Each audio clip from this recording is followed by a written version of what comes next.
Tough going. There are things in heaven and on earth beyond the comprehension of man. Call them what you will. The occult, witchcraft, might be devil worship.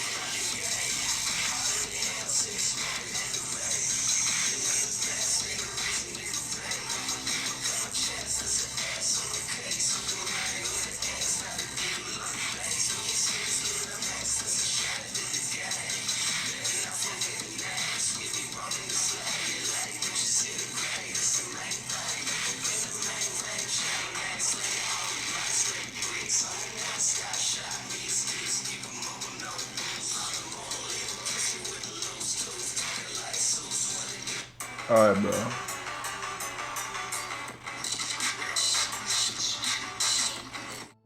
It's all working. 25 seconds.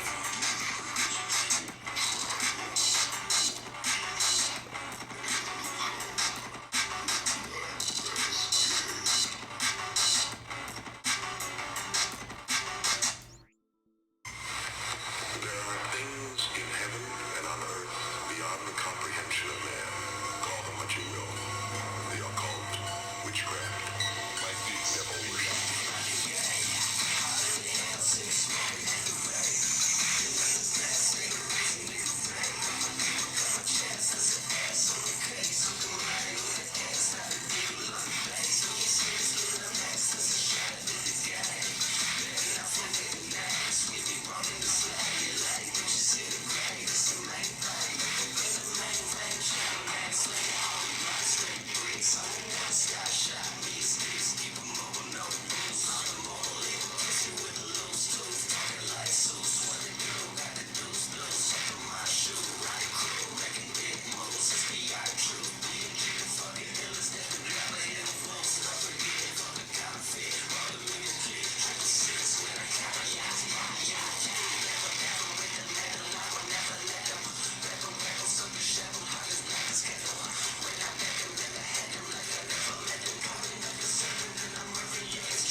Tough going. I don't know what this is.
Holy shit.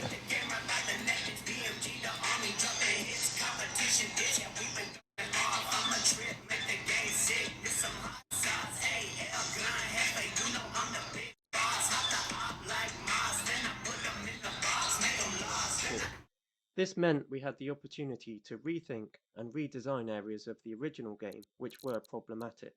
Given that when creating the original game, we had no industry experience and we did not have a programmer on the team. Reasons for doing a remaster. Doing a remaster was definitely not something we would have considered doing years ago. Why would we remake an old game versus making a new game? Turns out there were multiple reasons to motivate us to do this. First of all, preserving the history of QUBE was important to us. This became apparent when our console publisher decided to discontinue selling the game, which meant the game would no longer be available for sale on consoles, as well as the original QUBE no longer being available for sale on Steam, and we have many fans of that version. This really motivated us to create a definitive version of QUBE that would be up to date and available on modern hardware and would be future-proofed. This version would include QUBE Directors Cut, other Easter eggs, this commentary, and a whole new sector of puzzles, bringing at least 4 hours of new content to the table. Another reason is that these ideas came up 18 months before the 10-year anniversary was coming up, and so we thought this would be a good time to release a remaster. We absolutely cannot believe it's been a decade since QUBE came out. A lot has happened in that time. How was it doing a remaster compared to making a new game? We actually thought it would be relatively straightforward given we're mostly recreating a game that's already out there, rather than designing something from scratch. Famous last words in game dev though, eh? We thought it would take 6 months, but it's actually taken 15 months. Even though we had all the modern assets ready to roll from QUBE 2 and the design from QUBE 1, there was still a lot of restructuring to do. We had to expand the team to be able to tackle the amount of level design and art passes that were required to truly enhance the game, rather than copy and paste the original game. Why have a classic mode and director's cut mode? We wanted fans of the original to enjoy the original experience intact and enhanced. The chilled music with no voiceover or storyline to follow, just puzzle after puzzle. We felt it made sense to include the director's cut too, for fans of that version to enjoy an enhanced experience. How the project started. QUBE began life in 2009 as a student project at Newport University in South Wales, UK. We were originally going to use the Source engine, but decided to move to UDK, which is a free version of Unreal Engine 3, as it was being taught in our class, and given none of us were coders at the time, it offered a visual scripting solution, so we were able to make the game without traditional programming knowledge. Whilst the game was purely going to be for our individual portfolios to go and get jobs in the games industry, it turned out we were actually sitting on what would become a commercial indie game. Thanks to encouragement from peers and lecturers, we put the game up on ModDB and it had 10,000 downloads within a couple of weeks. Immediately, we felt like we were onto something.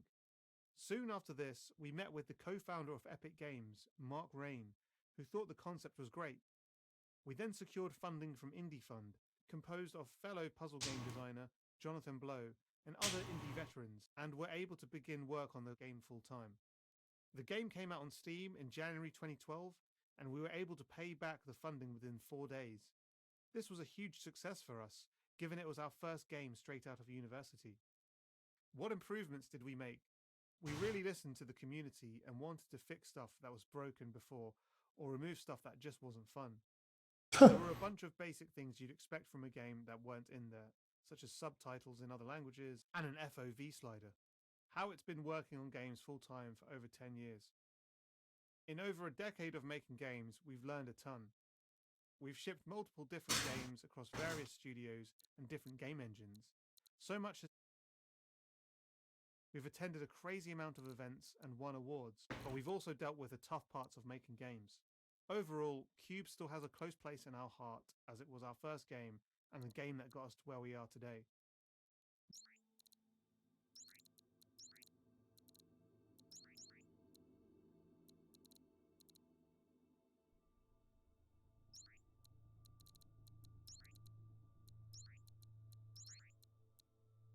The future of QUBE.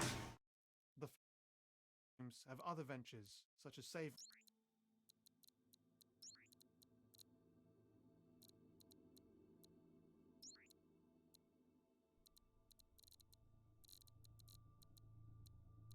Damn. All right, go on then. The future of QUBE. The founders of Toxic Games have other ventures, such as Savory Entertainment and Jaw Drop Games, to take care of. However, as mentioned before, QUBE has a place in our hearts. It's uncertain right now what we do next with the franchise, if anything at all. But I guess it also depends on how this version of the game does. We do have ideas and had been developing a level editor for the game a while back, but that got shelved. However, making this into a reality is a different story. Anyways, stay tuned and watch this space for more. The reason we included collectibles is that it can give each level a decent amount of additional challenge and replay value. You can fucking say They that are again. intended as mini puzzles rather than hidden objects, so their location should be fairly obvious when you walk into a level, but how to reach them is less clear. Another reason to include collectibles is that it allows for more skill-based gameplay. People often say that a good puzzle game is one where once you know the solution, it can be easily implemented. And this is something I kept in mind when designing the puzzles. Well, However, through experimentation, I found there was a range of other ways you can interact with the game's mechanics, which often led to challenges which were satisfying to complete. These challenges wouldn't be suitable for the critical path, as it may have led to players getting stuck. However, these challenges were ideal for collectibles given that all collectibles are optional. Having said that, not all collectibles require skill, and when it came to choosing where to place each collectible, I would usually design a puzzle with the primary objective in mind, then I would play around with each level in game and see if there were any other areas of the map which could be reached. And if it was satisfying to reach each area, that would be a good location for a collectible. The cube placement mechanic has been tweaked when compared to the original. The main difference is that players can now place single cubes on any of the 3 placeable surfaces. This means that some puzzles have solutions that were not possible in the original game. On occasions, players could use this feature as an exploit to skip entire stages of a puzzle. In these situations, we would have to adapt the puzzle design in order to prevent the player from doing that. However, on other occasions, players would find solutions that, while they weren't my original intention, they were often quite clever. And they were also working within the rules of the game, so it did not feel like these solutions should be prevented. It's also good to have multiple solutions because everyone thinks slightly differently, so it would feel too restrictive to say that each puzzle can only have one solution. When it came to redesigning the final puzzle, I wanted to provide a feeling of culmination, and I thought the best way to achieve that was to try and combine every mechanic into one puzzle. The logic being that it would feel like a test of everything that had been taught up to this point.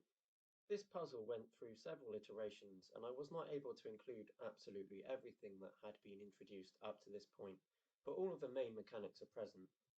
This means that the final puzzle is more complex than everything that has preceded it, and I hope this will clearly signify to players that it is the final challenge.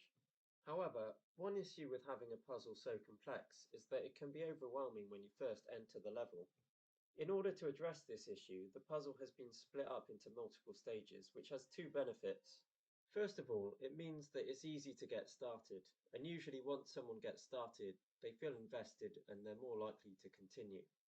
And it also means that important pieces of a puzzle can be revealed over time, which prevents players from being distracted by decoys, and it can guide the player towards the real solution. The puzzle design process varied depending on the area of the game. For example, the early levels are quite simple and did not require any changes. However, the further you go into the game, the more changes there are when compared to the original. Some puzzles have had tweaks in order to fix design issues, and others have been completely replaced. When it came to creating new content, most puzzles came from a process of design and experimentation. I would often find that while I was testing the game, I would discover new ways to interact with the mechanics. Then I would attempt to design a puzzle where that particular way of interacting was the solution. So in that sense, the ideas behind the puzzles were discovered through testing and experimentation, but the actual layout for each puzzle was designed. One thing that was helpful was working with constraints. The reason being that when you have too much freedom, it can be difficult to pinpoint exactly what you are trying to make. And personally, I have often found that when I have a lot of creative freedom, it can be easy to get sucked into an endless loop of trying to refine the core gameplay until it is perfect, while not making any progress in other areas of the game. When it came to the remaster, there were design issues we inherited from the original, but we weren't willing to make any major changes because then it would feel like a different game. And this was beneficial because without the temptation to change the core gameplay, you're able to focus on what is already there and come up with creative solutions. The remaster was built from scratch using the Unreal Engine 4. This meant we had the opportunity to rethink and redesign areas of the original game which were problematic. Given that when creating the original game, we had no industry experience and we did not have a programmer on the team, most of the issues we faced were due to technical limitations. Revisiting the game 10 years later, and with the increased functionality of the Unreal Engine 4, we found that most of these issues were no longer relevant. We also had a huge amount of feedback from reviews, Let's Play videos, and the Steam forums, so we had a better understanding of which areas of the game needed improvement and what needed to be cut altogether. We wanted to stay true to the original, so for the most part we used the same mechanics. What we found was that in the process of recreating everything, we were able to make everything behave much more reliably. So given that we were no longer restricted by the same technical limitations, we were able to expand on a lot of these ideas and design new content. That is why many stages of the game remain almost identical, but there are other stages that have been removed and others that have been redesigned due to feedback that we received post-release. One of the main gameplay challenges when designing the remaster was standardizing the physics behavior. This is because for the original game we were using the visual scripting system inside Unreal 3. The remaster was built from scratch using the Unreal Engine 4. This meant we had the opportunity to rethink and redesign areas of the original game which were problematic. Given that when creating the original game, we had no industry and we did not have a programmer. Most of the issues were faced due to technical limitations. One of the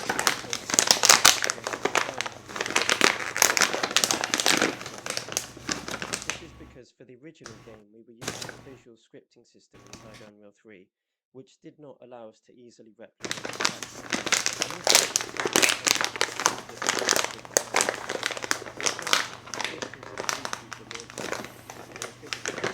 Green cube tailored to each level.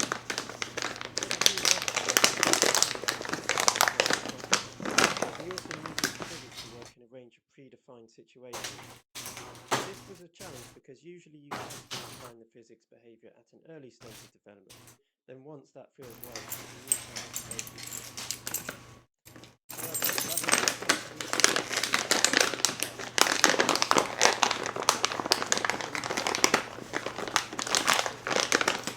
In order to get every puzzle in the game.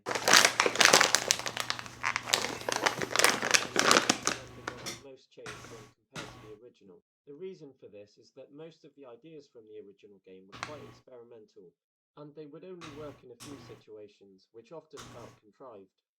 As with most of the remaster, we felt it would be a good idea to streamline it.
Sector 6 is the level which is undergone most change when compared to the original. The reason for this is that most of the ideas from the original game were quite experimental, and they would only work in a few situations, which often felt contrived. As with most of the remaster, we felt it would be a good idea to streamline everything and focus on how each mechanic could be better utilised.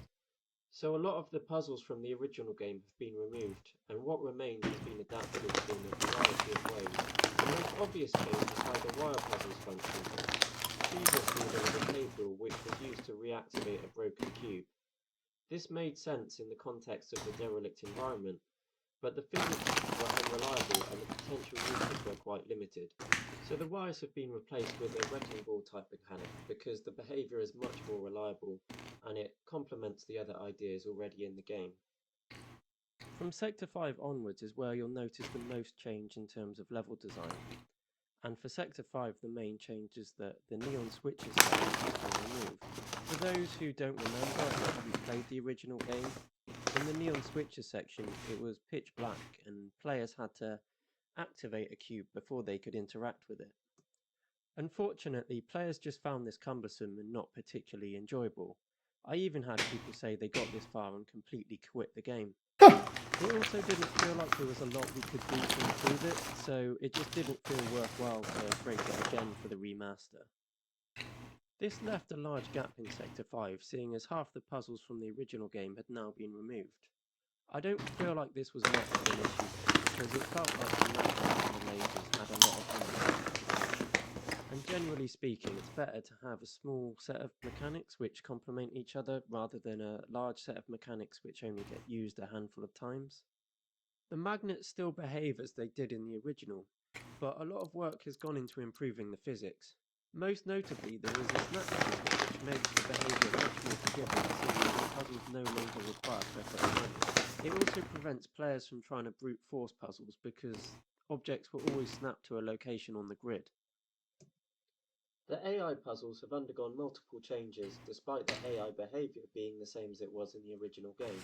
The difference is that because the AI behaviour is more reliable, it means there are more ways AI can interact with the environment. For example, in the original there were occasions where we had to block the player from interacting as it could interfere with the pathfinding. This was frustrating to play and it was also immersion breaking because there was no obvious reason why you could not interact. The levels also had to be designed around this limitation, so it felt like an issue that had to be addressed for the game. The first few AI puzzles remain the same and the main purpose of them was to teach the player how the AI behaves. But the later AI levels are quite different because it felt restrictive to use the old levels when they were designed around limitations which were no longer a problem. Hi, I'm Rob Yescombe, the writer and narrative director and narrative producer for QUBE Directors Cut. I met the team when they were demoing at a student showcase and I was working as creative director at Crytek UK. And I remember sitting in the audience with the then editor of Edge magazine, and both of us, our eyes bulged out of our heads when the guys rolled out with QUBE, because at the time, the artwork was still pretty basic, but the underlying design and the intelligence of what they were showing made me sit up pretty quick. And I knew that these were guys who were going to be, in my opinion, were going to be stars. And I remember talking to them after the show and saying how impressed I was, and they said that they wanted to use the demo as their resume, as their CV to get jobs. And I remember telling them, guys, I think this game is going to be your job, and here we are 10 years later doing the remaster. The original game was a big hit, especially for such a small team, but in the reviews, a fairly high proportion of reviewers said that they wished there was more of a story. Not everybody, but it was enough to make the team consider that as an idea. So when they eventually decided to port over to console, I was extremely flattered that they remembered me and that they wanted me to write it. But there was a problem. They wanted a story, but at the time they couldn't afford to change the game. So the challenge was, how do you write a story for a game that's already finished? How do you write a story for a game that's already finished and has to feel like it was always meant to be there? More on that problem later. I've never had the opportunity, before or since, to write a game that's already been released and already been reviewed. Now, a common criticism in the reviews of the original version was the similarity to Portal. It's a first-person puzzle game in a fairly blank test chamber type environment, so it was perhaps a fair comparison.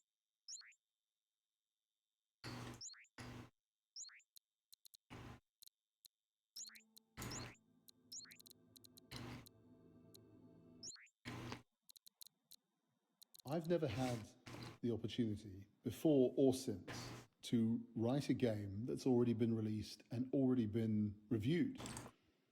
Now, a common criticism in the reviews of the original version was the similarity to Portal, Faust game. It's a first-person puzzle game in a fairly blank test chamber type environment, so it was perhaps a fair comparison. But at the time, I think that critique maybe hurt the team's feelings a little bit, but in fact, it presented a completely unique opportunity for narrative in the Director's Cut, which was that we knew what people were expecting from a story. They were expecting Portal, and Portal famously has a voice in your ear of whom you are increasingly suspicious, and the curtain is pulled back towards the end to reveal that she's evil and she wants you dead. It's iconic. So we knew right from the off that players of the Director's Cut were anticipating being lied to. They had been conditioned by Portal, a game that all of our players had most likely played. They'd been conditioned not to trust a voice in their ear. And in fact, games at the time were full of that kind of betrayal. The minute someone was friendly to you, you knew they weren't really your friend. Players had been taught to expect the worst. So it made sense to me that that was what the game should be about. The importance of having faith in the possibility of a good outcome. In fact, that's the very first line you hear when you wake up. We need to have faith in the possibility of good. And my ambition was to re-educate players, even just a tiny little bit, to re-educate them to be less cynical, to be a little bit more optimistic. I felt that we could offer a positive message here, that there is real hope, and that the people who seem to be trying to help you in life maybe actually are trying to help you. Now, that subversion of the expectation of betrayal is a twist that is only possible because the game was written after it was reviewed. It's a completely unique circumstance that could only happen in games. The music score for the Director's Cut is completely different to the original. The Director's Cut was composed by Kieran Marshall, who had scored a short film for me the year before we started on this. I gave him what I think is a very difficult brief, which was that this score has to evoke both trust and mistrust. It has to evoke faith and fear, has to evoke the tragic and the triumphant, and it has to somehow do all these things at the same time, which is very difficult. The message of the game is to have faith, to not assume the worst. Novak doesn't know if you can hear her, but she decides to have faith and tries anyway. And in this monologue, the story about the teenager being shot and you shooting them is an allegory for the whole story of the game. That taking a cynical view of life can only end badly. We need to have faith in the possibility of good. We recorded Rupert. The main character doesn't have a voice in the game, and that was a very conscious story design choice. I didn't want the character to decide what they believe. I wanted the player to decide, just quietly in their own mind. I didn't want to put opinions in the player's mouth. Now, as a result, for some people, the twist doesn't work because they instinctively trusted Novak from the very beginning. So they're not surprised that what she said turns out to be true. But their belief in her still supports the theme. They had faith in the possibility of good. So whomever you believe, the message is still the same, but the more conditioned you are to expect the worst, the more shocking and I hope the more comforting the twist becomes, which is that things really can be okay. It was crazy, isn't it? Like, how we went from over the summer we were meant to come up with an idea, and I can't remember, I think our idea was like some crap like Roman thing. I can't remember, like some 3D platformer. But then, Yeah, do you remember? I think we were really struggling, and then we had to do a presentation to say what our idea was, and then we didn't really have anything. But then John said, "I found this animation. Yeah. This could work." So we basically just played the animation and said, "This is what we're going to make." Well, yeah, because I remember we felt our thing was that other people were presenting. And we were like, oh crap, no, our thing is crap compared to this. And then luckily we had the lunch break, whatever it was, and then we were like, right, let's just show this animation. Huddled around. Yeah. People said they didn't really get what the game was or something. Like we didn't really understand what it was going to be either Yeah. at that point. We just thought, look, we love the aesthetic of this animation, so we're going to make a game using a similar aesthetic. So, making the world out of cubes. I think maybe it wasn't a case that people didn't really get it. I think everyone just had a different idea about what it should be, because it's quite an open concept. But then we managed to refine it over time as well. Yeah. But I do think a lot of people, like in our class, actually played a part in helping us design it, because we had a lot of presentations, we had a lot of feedback in the early stages, which was useful. It's very true. Yeah, it kind of evolved quite a lot because that animation was very action focused. Yeah. And it organically kind of went to a puzzle direction, first person. And I remember we had that brainstorm meeting and we started thinking, oh, what if we had colored cubes that did different things? Yeah, I think part of that was just the logistics of making everything interactable. It kind of made sense to focus on a few different types, and then as we did that, it kind of naturally drifted towards a puzzle game. Yeah, that's how it began, and then of course all the different milestones within submitting the thing, and it was just going to be a portfolio piece, and we all got an A for whatever the highest grade for that piece of work, which was higher than anything, at least anything I've got before. Oh yeah, same for me. And then it kind of was like, oh, we're not stopping there. We're going to continue, and we got interest from Bithell and lecturers, and then Mark Rain, and learning more about the business side of things, and then Indie Fund. It was actually Mike Reddy first, wasn't it? That yes, kind of pushed us and motivated us to go even further with this. That's true. Yeah, he was the one who suggested Indie Fund, wasn't he? That's right. Yeah. So it was just really, really fortunate timing that as we finished uni, Indie Fund started. So it's just absolutely perfect timing.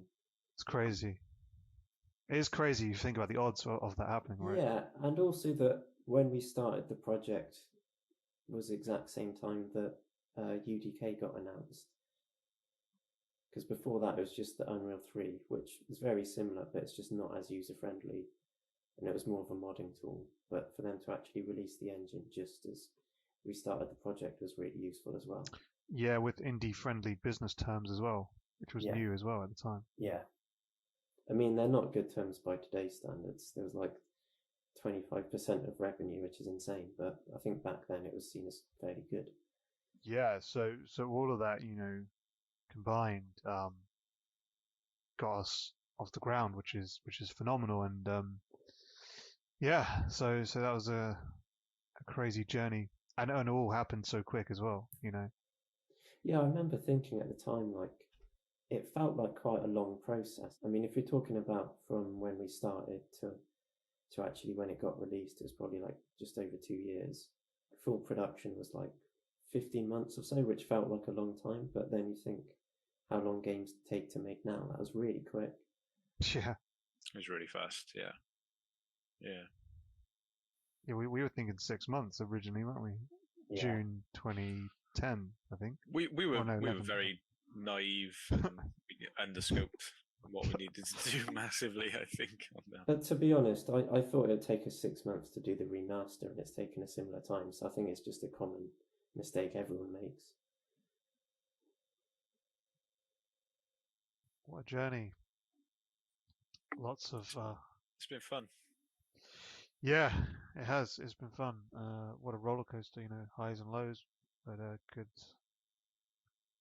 good stuff.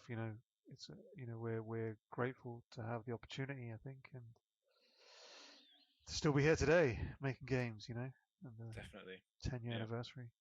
But yeah, no, it's been an incredible decade working on games, and Cube was our starting point, and we've learned a lot in this time, and we've applied that knowledge to QUBE Remastered, and it's been a lot of fun and very nostalgic as well, putting this together and bringing on contributors and Contributors. interestingly, working with people that were kids Contributors. when Cube 1 came out. Contributors. Fans of the game who ended up working on this, so that's a pretty phenomenal Contributor. thing.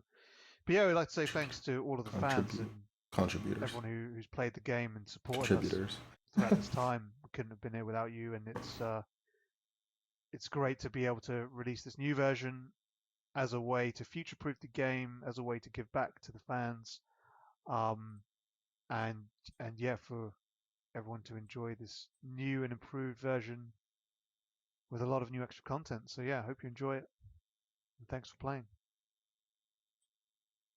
Do you guys want to say something?